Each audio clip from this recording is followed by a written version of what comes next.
Hey, what's up guys? Welcome back to the channel. Today we're going to be making this, which is probably the hardest thing I've ever carved. So stick with us, we'll show you how we did it. So here's the deal guys. We know that most of you guys that are watching our videos are not subscribed. So we're going to do a little verbal contract. If you watch more than 2 of our videos and you like what you see, click that little subscribe button and hit the little bell icon to get notified. We put out 3 videos a week. We've got almost 2,000 on the channel and we are this close to 50,000 subscribers. So throw us a bone here guys. Help us out a little bit.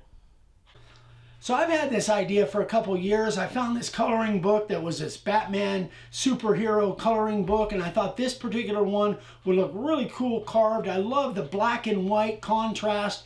We've got a really neat piece of blue pine that is 2 inches thick. It's live edge, but it's not going to end up being live edge. And we're going to mill this thing down and see what this thing looks like. I'm really excited to get into this. So stick with us and we'll get on it right now. So the first thing we did is we made our measurements on the raw board. Then we used the circular saw and then the chop saw to cut this thing down to size. This is a 2-inch thick slab, so we really wanted to take our time and make sure we were safe while we were doing this.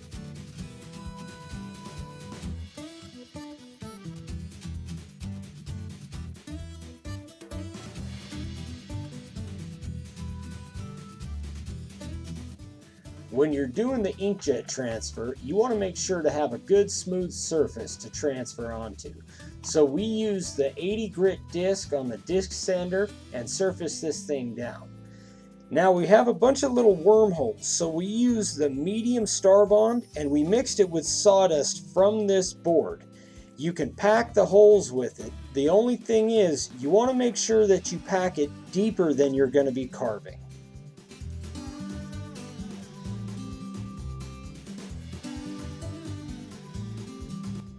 If you haven't seen the full process how we do our inkjet transfer, I'll put a link in the description below for a really good video that lays it out step by step.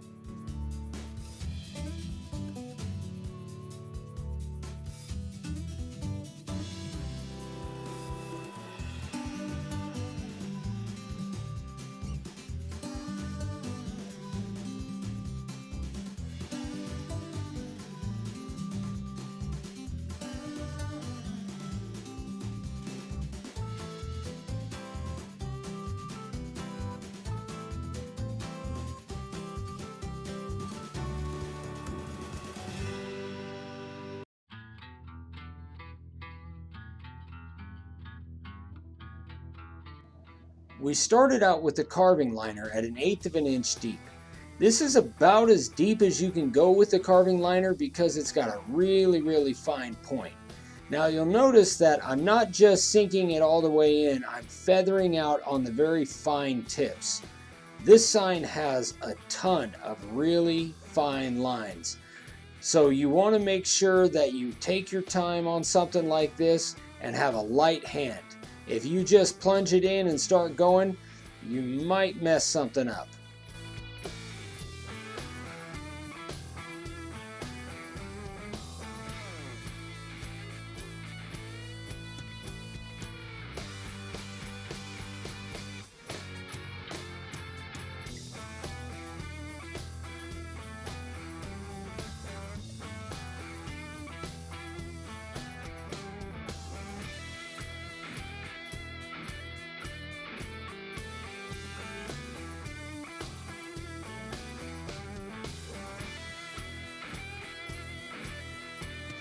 When doing straight lines along the edge like this, I use my outside hand and I use my fingers against the edge of the board to help me keep a straight line. This is not an easy thing to do, so any little bit you can do to help is a good thing.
After all the work with the carving liner is done, I put in my profile bit at about 1/8 of an inch deep. I'm going to go around some of the bigger lines and make them a little bit fatter to make it more bold against the white board.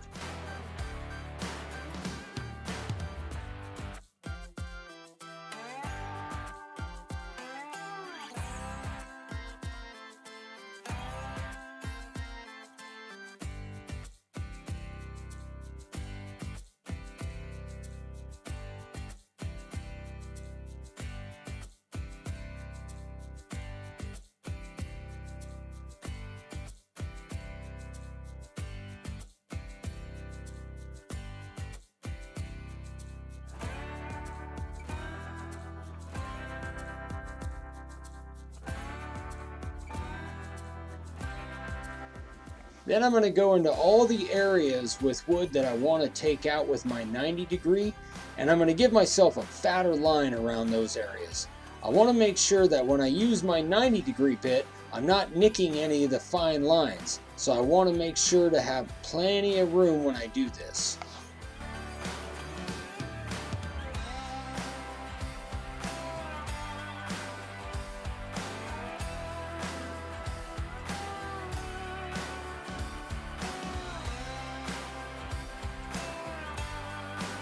Now I'm going to take my 90° bit at 3/16 of an inch deep, and I'm going to go in and remove all of the excess wood.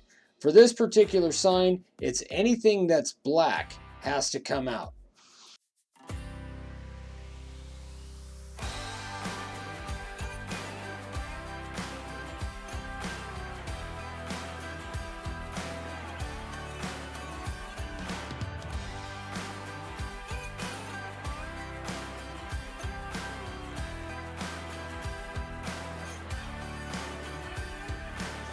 Dad had a particular idea he wanted for the edge of this sign. So what we're going to do is use the table saw and take off a 45° chunk off of the long edges. You want to be real careful when doing this, especially with such a thick piece of wood.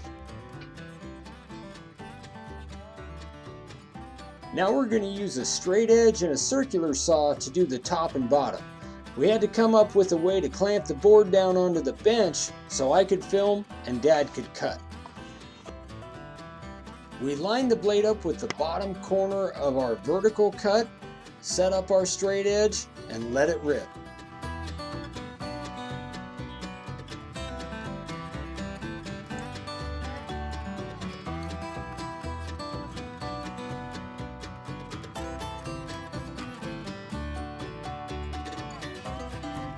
Then we sanded our edges with a 120 grit disc to make it nice and smooth, and sprayed it with our black primer.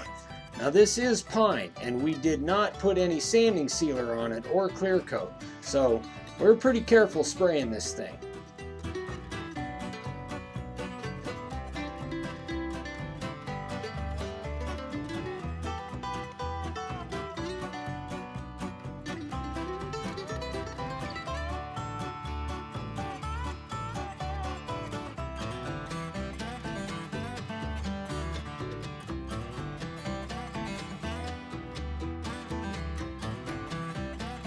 The disc sander is a great sander and it works awesome for a lot of stuff.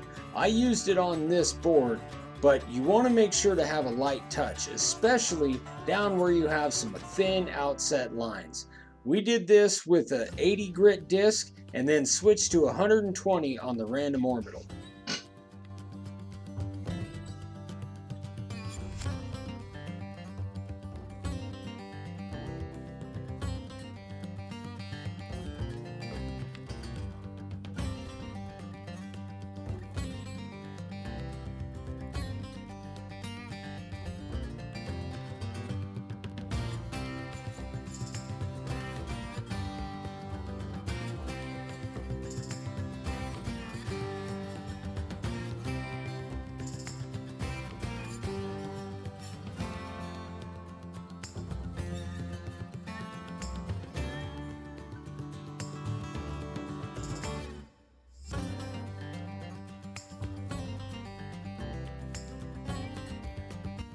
All right, there it is, you guys. I love the way this thing came out. Ryan did an amazing job carving this thing, and man, this edge, this is something I've had in my mind. I love the way it came out.